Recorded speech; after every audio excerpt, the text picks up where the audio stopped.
नमस्कार, जी मीडिया में आपका स्वागत है। मैं हूं दिनेश शर्मा। मेरे साथ डायरेक्ट विद दिनेश में इस बार हैं बीजेपी की नेता डॉक्टर नवजोत कौर सिद्धू, जो कि चीफ पार्लियामेंट्री सेक्रेटरी भी हैं पंजाब सरकार में। आपका स्वागत है जी मीडिया में। बहुत बहुत धन्यवाद। पहला मेरा सवाल आपसे, सीधा सवाल, 2.5 साल पंजाब सरकार को होने को आए, आपकी पार्टी भी गठबंधन में शामिल है, तो क्या ऐसे मतलब उपलब्धियां हैं पिछले ये कहे कि 2.5 साल की पंजाब सरकार की?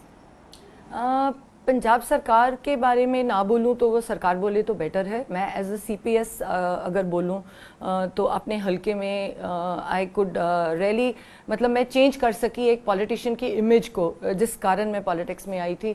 क्योंकि पहली बार ऐसे हुआ कि MLA बनने के बाद ये नहीं देखे गया कि कौन सा इंसान कौन सी पार्टी का है। ये कोशिश हुई कि बिना किसी रुकावट के कोई भी मुझे अप्रोच कर सकता है, और रेगुलर एज अ डॉक्टर जैसे मैं करती थी 9 बजे मैं प्रॉपर बैठ जाती हूँ जब मैं अपने एरिया में होती हूँ, और कोई भी मेरे पास आ सकता है, किसी को रोका नहीं जाता। लेकिन आपने कहा सरकार की बात नहीं करेंगे, क्यों सरकार की बात नहीं करेंगे? आप भी सरकार में शामिल हैं। सरकार अगर बहुत क्लियरली बैठ के हमारे साथ डिस्कस करे सबके साथ कि क्या हो रहा है क्या नहीं हो रहा, तो हम बात कर सकें। अभी तो मैं हेल्थ डिपार्टमेंट जिसको मैं देखती हूँ और अपने एरिया की ही बात कर सकती हूँ, क्योंकि आपने देखा होगा CPS एक पोस्ट तो है पर वो कॉन्स्टिट्यूशनल पोस्ट नहीं है, और बहुत सारे CPS को कहीं भी इसमें इन्वॉल्व नहीं किया जाता। कैबिनेट मीटिंग्स में सिर्फ मिनिस्टर्स और CM साहब बैठते हैं।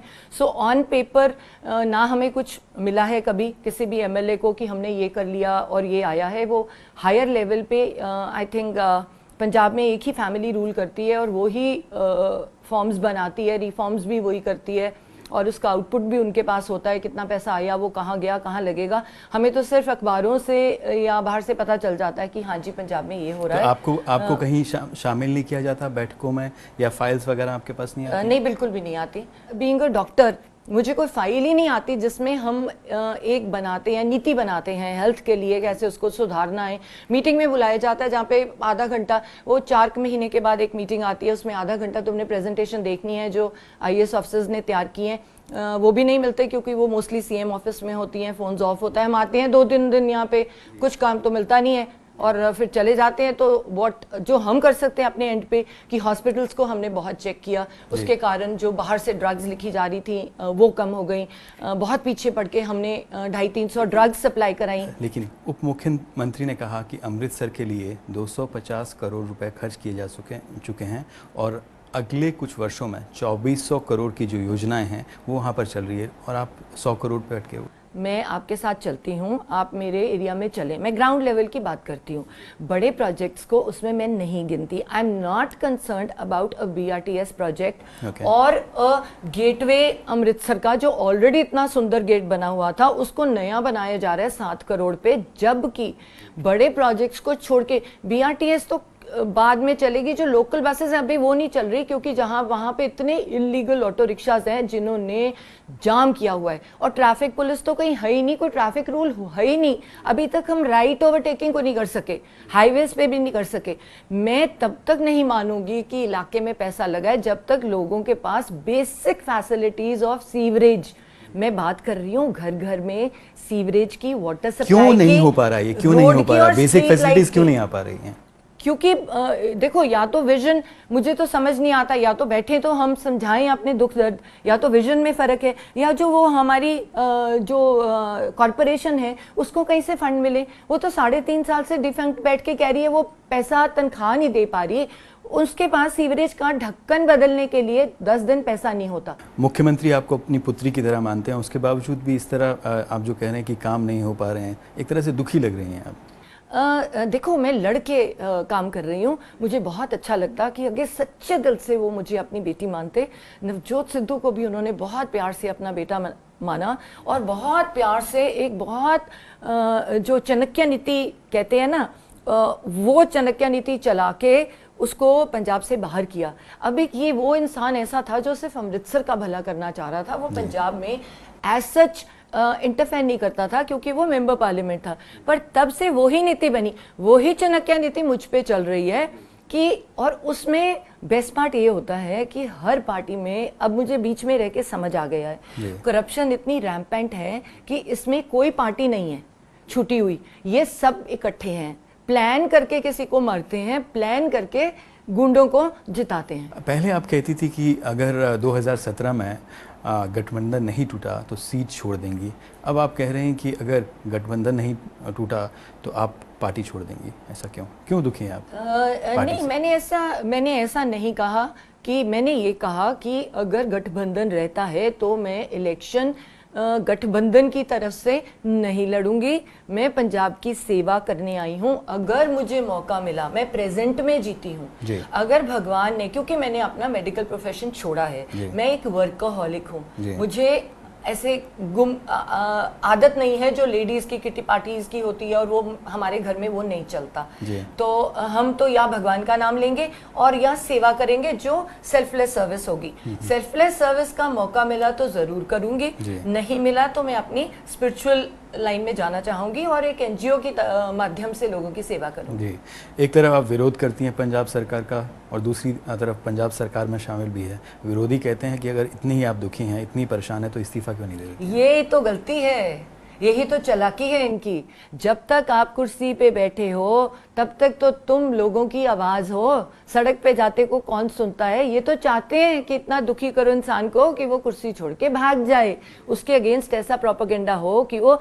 और जिन लोगों ने मुझे जिताया, कुछ भी सोच के जिताया 5 साल के लिए, मैं उन लोगों के दगा क्यों दूं? 5 साल तक तो उनका कोई भी वाली वारिस नहीं आने वाला। ये नहीं कि मेरे काम नहीं कर सकी, 3.5 साल में एक दिन ऐसा नहीं गया कि मेरे वार्ड्स में काम नहीं चल रहा हो। मेरे साथ बिफोर एंड आफ्टर देखने कोई भी जा सकता है। मैं बातों से नहीं, अपने काम से बात करती हूँ। जी, जी, है ना। और लोगों को जाके पूछो कि मैडम सिद्धू ने कभी पूछा आप कौन सी पार्टी के हो, और कभी ऐसा हुआ कि आप उनके पास गए और आपको प्रोटेक्शन ना मिली हो। इतना कि इनकी पार्टी की तरफ से जो एक गुंडा दल है जो अमृतसर में छोड़ा हुआ है, अगर बादल साहब को अलायंस से इतना प्यार है तो वो गुंडा दल क्यों छोड़ा हुआ है वहां पे? किसका है ये गुंडा दल? ये गुंडा दल हेड करता है इनका मजीठिया। और वो बात क्लियर हो गई थी जेटली सर के इलेक्शन में। उसने वो आगे नहीं आता। उसका पीए है एक तलबीर, उसके बिना पत्ता नहीं हिलता अमृतसर में। अगर है तो प्रॉपर्टी चेक करवा लो ना उसके, और उनके काउंसलर्स की प्रॉपर्टी चेक करा लो। ये आरोप लगा रही हैं? जी बिल्कुल। ये क्योंकि मैं गली गली जाके जो लोग मेरे पास आते हैं ये आरोप लगा रही हूँ। मेरी तो है ही नहीं जमीन। कोई तथ्य है इसमें? कोई तथ्य है? अरे मेरे पास सारे केसेस हैं। आप चलो, मैं उन घरों में लेके जाती हूँ, मैं उन जमीनों के पास लेके जाती हूँ। जो वहां पे बंजारे थे उनको 700 गुंडे लेके, ये उपकार संधू ने 700 गुंडे लेके उनको वहां से उजाड़ दिया। वहां पे उनकी वोटर लिस्ट से है और उनकी वोट्स बनी हुई हैं। मतलब ये तो ये है कि प्रॉपर्टी डिस्प्यूट में कोई भी चले जाए तो उसकी प्रॉपर्टी ग्रैब कर लो। और सारी फाइल्स जो हैं वो इनके कहने पे मूव होती हैं, किस पे पर्चा होना है, किस पे नहीं होना, किसको फंसाना है। तो बादल साहब को ये बात बिहाइंड द कर्टन बताई गई। मेरे न्यू अमृतसर के एक बंदे को मजीठिया हल्के में ठेके मिले शराब के, वो आज तक नहीं खोल सका। उल्टा जब वो खोलने गया उसकी टांगे तोड़ के उसको फेंक गए। आप कह रहे हैं कि मुख्यमंत्री को बताया गया, उसके बाद भी कोई एक्शन नहीं हुआ? बिल्कुल बताया गया। मैं पागल हूं कि जो मैं टीवी पे आ रही हूँ। 3.5 साल तक एक एक बात मुख्यमंत्री जी को बताई गई। मेरे हल्के के 28 मुद्दे, जिसमें से फ्लाईओवर्स थे, अंडर ब्रिजेस थे, जो एक आउट ऑफ द लाइन था। एक पार्क है चालीकू जिसमें 50 एकड़ का जमीन है, 500 साल पुराने पेड़ लगे, वहां पे लोग ड्रग्स लेते हैं। अभी तक हम उसको डेवलप नहीं कर पाए। बादल साहब प्यार से बेटी मान के हर बार हाँ कहते हैं, पर 3.5 साल से क्या पंजाब में कोई भी काम नहीं हो रहा कि मेरा नहीं हुआ? या तो मैं मानती हूँ बिहाइंड द कर्टन कह देते पैसा नहीं है, मैं बिल्कुल शोर नहीं मचाती। और ये होता कि पंजाब में कहीं डेवलपमेंट नहीं हो रही, मैं बिल्कुल शोर नहीं मचाती कि हमारी सरकार है, we will bear with it. पर ये तो नहीं होना चाहिए कि मेरे हल्के में मेरे पास उनके गुंडे आके मेरे एरिया में आके कहता है इसको हमने अलायंस है, ये एक अकाली दल का शहरी प्रधान आप उसको बनाते हो, जो मेरे एरिया में बीजेपी को ज्वाइन करना चाहते हैं मुझे यंगस्टर्स, उनके घरों में जाके कहते हैं आपको 307 का पर्चा हो जाएगा, आपको उठा लेंगे, आप अकाली दल ज्वाइन करो क्योंकि हमने मैडम को हराना है। डॉक्टर सिद्धू, आपसे हमारी बातचीत जारी रहेगी। यहाँ हमको लेना होगा एक छोटा सा ब्रेक के बाद हम जल्द हाजिर होते हैं। आप देखते रहिए जी मीडिया।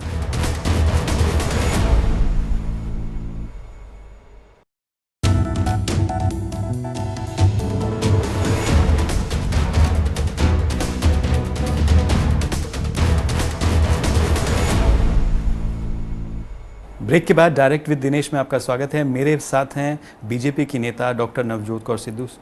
क्या आपने पार्टी हाईकमान के सामने अपनी बात रखी? मैंने पार्टी हाईकमान के पास हर बात रखी। पार्टी प्रोटोकॉल या डिसीजंस उस लेवल पे लिए जाते हैं जहाँ पे मेरे जैसे छोटे लीडर की अप्रोच नहीं है, पर जहाँ तक बस चला, इवन जेटली सर की इलेक्शन के पहले ऊपर जाके जो शांता कुमार जी आज बोल रहे हैं उनको एक एक चीज़ बताई गई, तो उन्होंने उतने सीनियर लीडर को सच क्यों नहीं बताया? हम लोग गए, मैं गई, पर वो कहते हैं पॉलिटिक्स में ऐसे इंसान नहीं होते जो इतने सच्चे और इतने स्ट्रेट फॉरवर्ड हों, इससे पॉलिटिक्स नहीं चलती। तो उन्होंने ये नहीं सोचा कि जो हम कह रहे थे उस लेवल तक लोगों को अकाली दल से नफरत है। नहीं तो कोई भी इतना सीनियर लीडर आके जो कहीं से भी खड़ा होता, घर बैठ के मोदी वेव में कहीं से भी जीत जाता, वो क्यों अमृतसर आया? जी। क्योंकि उनको पता नहीं था कि ग्राउंड लेवल पे जो हम बता रहे हैं कि लोगों को दिलों में अकाली दल से नफरत है, कि उसको उनको बेयर करना पड़ा। जी, 2017 में क्या आपको लगता है कि मुकाबला त्रिकोणीय होगा या चौतरफा होगा?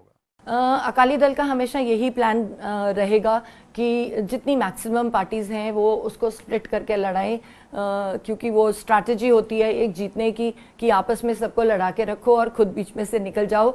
पर ग्राउंड लेवल पे लोगों का जो सोचना है वो आज बहुत डिफरेंट है।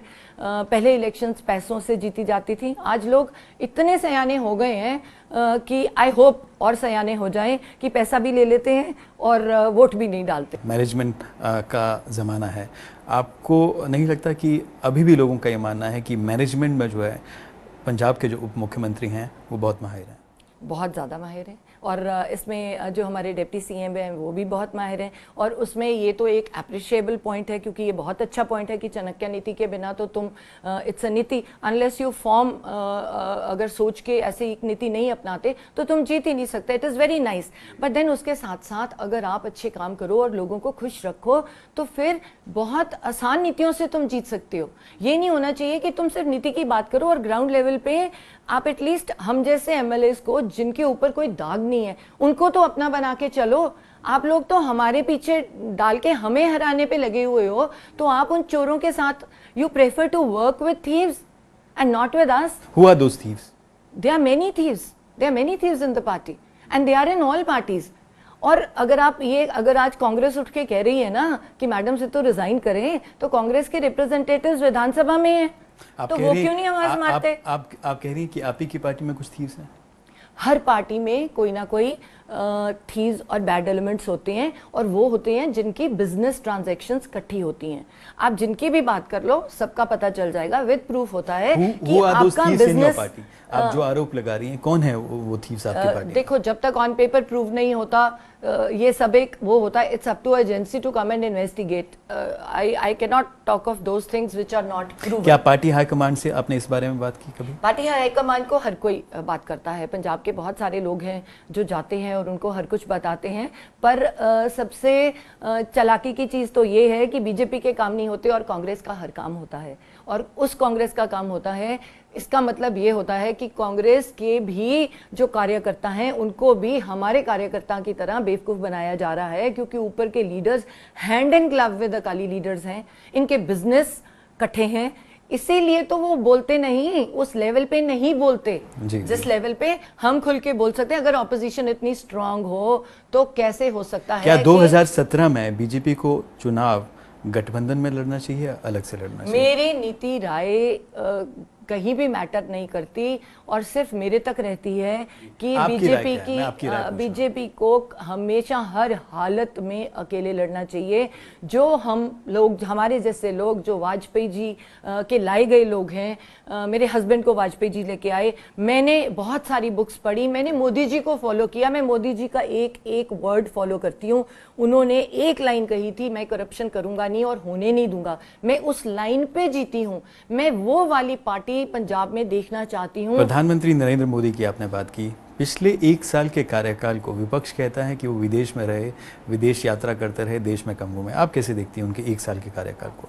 प्रधानमंत्री का काम नहीं है कि सड़कों की सफाई और आटा दाल सस्ता कैसे हो उसको देखे, उसके लिए मिनिस्टर्स हैं, यूनियन मिनिस्टर्स हैं, स्टेट हैं। प्रधानमंत्री का काम है कॉर्डियल रिलेशनशिप्स बिल्डअप करने डिफरेंट कंट्रीज के साथ और इन्वेस्टमेंट्स लेके आनी। जब तक इन्वेस्टमेंट्स नहीं आएंगी और मेक इन इंडिया का नारा नहीं चलेगा, हम कहीं भी सक्सेसफुल नहीं हो सकते। आपको लगता है उनकी इस यात्राओं से, इन यात्राओं से फायदा होगा, इन्वेस्टमेंट्स आएंगे? 100% फायदा होगा, क्योंकि प्रूव करना पड़ेगा। इतना आसान नहीं है, क्योंकि हिंदुस्तान का जो करप्शन का लेबल है एक इंसान को हटाने के लिए बहुत मुश्किल है, पर वो कोशिश तो कर रहा है। संसद नहीं चल पा रही है, विदेश मंत्री सुषमा स्वराज, उन पर इस्तीफे का दबाव है और विपक्ष जो है वो इस्तीफे पर अड़ा हुआ है विदेश मंत्री के। आपको क्या लगता है? शायद उनको ये लग रहा है कि भूल गए हैं वो कि वो कितने स्कैम्स में फंसे हुए थे, और इतने स्कैम्स के साथ हमने भी तो उनको काम करने दिया। अगर हमारी ऐसी नीति रहती कि हम उनको इतने स्कैम्स के साथ काम करने ना देते तो आज क्या वो सरवाइव कर पाते? जी, लेकिन विपक्ष कहता है जब बीजेपी विपक्ष में थी तो यही नीति उनकी थी, उनकी सिर्फ विरोध करने के लिए विरोध करते थे। हम सही उसके लिए सही बात का विरोध कर रहे हैं। पहले अपने में जो सही थे उनके बारे में कर लें, उनके बारे में झांक लें। क्या उनके बारे में जो इन्वेस्टिगेशंस पूरी हो गई? क्या वो जेलों में हैं इंसान जिनके बारे में इतने बड़े बड़े स्कैम्स थे? क्या वो पैसा जो स्कैम्स का था वापस आके लोगों को मिल गया? लेकिन अब सरकार आपकी है, हाँ। बीजेपी की सरकार है, आपके पास सेंट्रल ब्यूरो ऑफ इन्वेस्टिगेशन है। क्या जांच, आपको नहीं लगता कि जांच होनी चाहिए और सही दिशा में जांच हो, उसके लिए उसमें तेजी आनी चाहिए? ये मेरा पर्सनल माने तो, क्योंकि मैं उसी नीति पे, पॉलिटिक्स पे आई हूँ, तो किसी पे भी किसी तरह का भी आरोप लगता है उसको जल्द से जल्द उसको प्रूव करें या उसको नेगेट करें, क्योंकि सही बंदे पे गलत आरोप लगना बहुत बुरी बात है, उसको भी लटकना। और अगर एक इंसान ने गलती की है तो उसको अगर सजा नहीं मिले तो देश को बहुत गलत मैसेज आता है। अमृतसर की जनता ने नवजोत सिद्धू जी को 3 बार सांसद बना के भेजा, लेकिन लोगों का ये आरोप है, विपक्ष का भी ये आरोप है कि ना तो वो अब अमृतसर में नज़र आते हैं और ना ही पंजाब में नज़र आते हैं, हाँ टीवी में ज़रूर नज़र आते हैं। ये बहुत अच्छा तरीका होता है कि किसी को गलत फहमी में गोलमोल करने का। नवजोत सिद्धू एक सैटरडे नाइट को शो करता है बॉम्बे में जी। 6 दिन वो वेला रहता है, रोजी रोटी खाता है। ये पहला 3 बार का एमपी होगा जिसका आज बैंक अकाउंट में सिर्फ 10 लाख रुपया पड़ा है, उसको जाके देख लो। पहला एमपी 3 बार का, और लोगों का प्यार था। वो यहाँ बैठ के क्या करे जब उसके एमपी होते हुए इस बादल सरकार ने एडमिनिस्ट्रेशन को बोला इसकी बात नहीं माननी, पुलिस को बोला इसकी बात नहीं माननी। जो मेरे साथ हो रहा है, हमारी बीजेपी के साथ हो रहा है सारे पंजाब में, पुलिस का एक छोटा सा वो नहीं मैं बदल सकती, एक इंचार्ज जो हमारे लोगों को तंग कर रहा है, जो वहां पे ड्रग्स फैला रहा है, इतनी भी मेरे पास पावर नहीं है कि मैं एक डीएसपी तो क्या एक छोटा इंचार्ज लगा सकूं, तो उसके पास भी वो पावर नहीं है। आके क्या करेगा? आप दुखी नजर आती हैं, सिद्धू जी टीवी पर खुश नजर आते हैं, उनकी खुशी का राज क्या है? उनकी खुशी का राज मैं हूं, क्योंकि दुख मुझे काम का है, मेरे अंदर कोई दुख नहीं है। हम अपने अंदर, मेरा जिस्म एक डस्टबिन नहीं है जिसमें मैं गंद डालूं। हम दोनों बहुत मेडिटेशन करते हैं, भगवान के साथ जुड़े हुए लोग हैं, सेल्फलेस सर्विस करते हैं। हमें कोई दुखी नहीं कर सकता सिवाय भगवान के, और वो हमारे कर्मों का हिसाब होगा। डॉक्टर सिद्धू, यहाँ हमको लेना होगा एक छोटा सा ब्रेक के बाद जल्द हाजिर होते हैं। आप देखते रहिए जी मीडिया।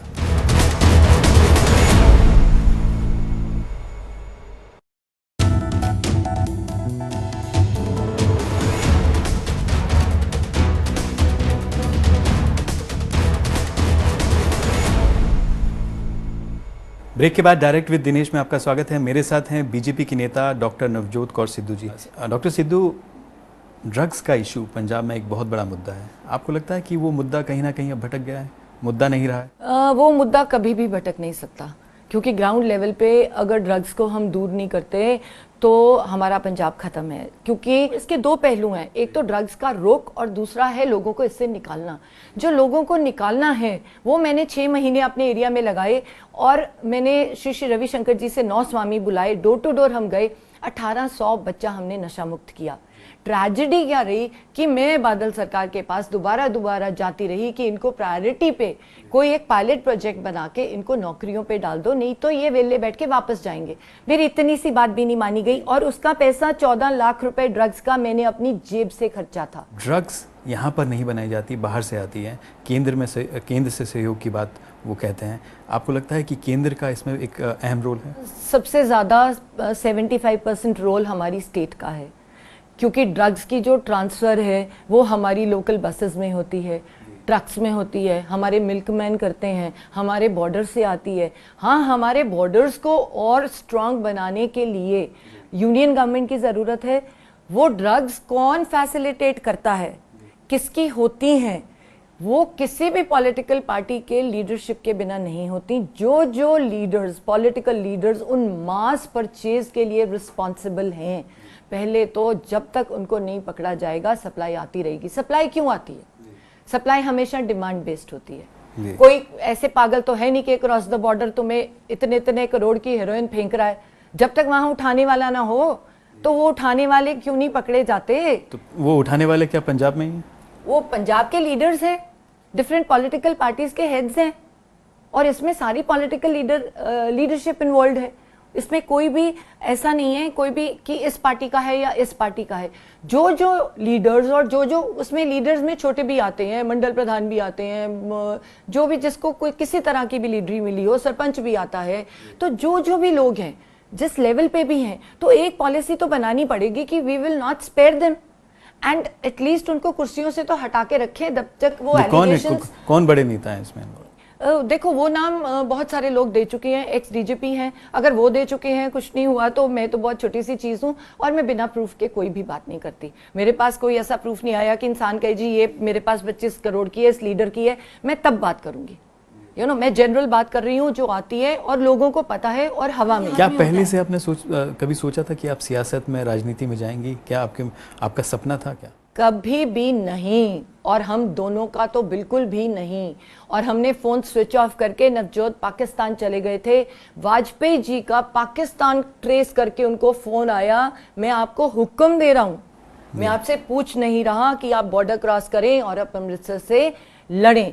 और इसके लिए मुझे डिप्रेशन, मेरे जैसे पॉजिटिव लोग इंसान को 2 टीनेज बच्चों के साथ डिप्रेशन फेस करना पड़ा, क्योंकि मेरा बेस्ट फ्रेंड मेरा हस्बैंड है जिसके साथ मैं हर बात शेयर करती हूँ। और ज़िंदगी में मैं कहती हूँ ऐसा देवता इंसान भगवान करे हर एक को नसीब हो। उसने अंजलि में जल लेके कह दिया, मैं 5 साल पटियाले की, जब लोगों ने कहा ये बाहर से आया है, हर इंसान कोशिश करता है एक अच्छे इंसान को लेट डाउन करने की। उन्होंने कहा ये तो वहां भाग जाएगा, तो वो क्रिकेटर और मेरे जैसे सच्चे इंसान अंजलि में जल लिया, मैं 5 साल पटियाले की शक्ल नहीं देखूंगी। मेरे 2 टीनेज बच्चे, हमने इतना सफर किया है पॉलिटिक्स में, फाइनेंशियली, इमोशनली, इतना सफर किया है। और मैं तो सिर्फ उनकी कॉन्स्टिट्यूंसी तैयार कर रही थी। कॉन्स्टिट्यूंसी तैयार करते करते पता ही नहीं चला कि वो एज ए एमपी तो हिल जाएंगे, और मेरा नाम आया तो मैं लड़ पड़ी। डॉक्टर सिद्धू, राजनीति से हटकर निजी सवाल आपसे, क्या जनता जानना चाहती कि आपके क्या शौक क्या हैं आपके? मेरे शौक, जितना समय मुझे मिले मैं ध्यान में बैठती हूँ। किसी भी गुरुद्वारा साहब कहीं भी जाके चुपचाप बैठ के, वो मेरा सबसे बड़ा शौक है, क्योंकि मेरा प्रायोरिटी वो है। मुझे जानवरों से बहुत ज़्यादा प्यार है। मुझे बहुत तड़फ होती है जब सड़कों पे आज मैं गाय माता को देखती हूँ। हम बोलते हैं, गाय पूछते हैं, कुत्तों को देखती हूँ। आज घर में इंसान रोटी फेंकता है डस्टबिन में, करोड़पति लोग पार्टियां देते हैं, उन लोगों को बुलाते हैं जिनकी ज़रूरत नहीं है, दारू बांटते हैं, पर इतनी सी भी सेंसिटिविटी नहीं कि एक सड़क पे भूखा मिला है उसको रोटी खिला दो, एक कुत्ता सड़क से उठा के उसको कोई कैनल में डाल दो, उसकी सेवा कर दो, एक गाय की सेवा कर दो। आप राजनीति में व्यस्त रहती हैं, सिद्धू जी टीवी में बिजी रहते हैं, क्या पूरे परिवार को एक साथ कभी समय मिलता है, टाइम मिलता है? सिद्धू जी एक दिन एक रात टीवी में जाते हैं, उनके पास 6 दिन सिर्फ अपने परिवार के लिए हैं। आज दोनों बच्चों को संभाले हुए हैं वो दिल्ली में। हफ्ते में एक दिन, ज़रूरी नहीं होता सबको बुताना, हफ्ते में एक दिन वो ज़रूर अमृतसर आते हैं, अपने घर आते हैं। मैं 15 दिनों के बाद मेरी कोई ना कोई फाइल यूनियन मिनिस्टर के पास होती है। मैं कभी सरकारी खर्चे पे नहीं गई, कभी भी सरकारी खर्ची पे काम करने के लिए, अपना काम करने के लिए, यूनियन मिनिस्टर्स को मिलने के लिए सरकार से पैसा लिए बिना जाती हूँ फ्लाई करके, अपने परिवार के साथ रहती हूँ और परिवार तुम्हारा मन में बसता है। तुम्हारा प्यार इतना अटूट है कि मैंने कभी सोचा ही नहीं वो मेरे से अलग हैं, क्योंकि दिन में 25 बार से ज़्यादा मुझे कॉल करते हैं कि मुझे लगता है कि मुझे एक एक मेरी बात उनको पता होती है, मैं अब कहाँ हूँ, 10 मिनट के बाद कहाँ हूँ। तो इसको प्यार कहते हैं। बड़े लोग ज़िंदगी निकाल जाते हैं आपस में और इतने भी फ्रेंडली नहीं हो पाते कि अपनी दिल की बात अपने पार्टनर के साथ शेयर कर सकें। और बहुत बड़ी ब्लेसिंग है, आज मेरी लड़की को छुट्टियों में आई हुई है, उसको स्पिरिचुअलिटी सिखा रही हैं, वैष्णो देवी लेके जा रही हैं। So I am very proud of him as a parent, as a husband and touchwood a blessed family. Doctor Sidhu, Zee Media से बात करने के लिए बहुत बहुत धन्यवाद। Thank you so much. ये थी बीजेपी की नेता डॉक्टर नवजोत कौर सिद्धू। आपको हमारी बातचीत इनसे कैसी लगी, आप हमको ट्वीट कर सकते हैं SDINESHAA पर। आप देखते रहिए जी मीडिया। नमस्कार।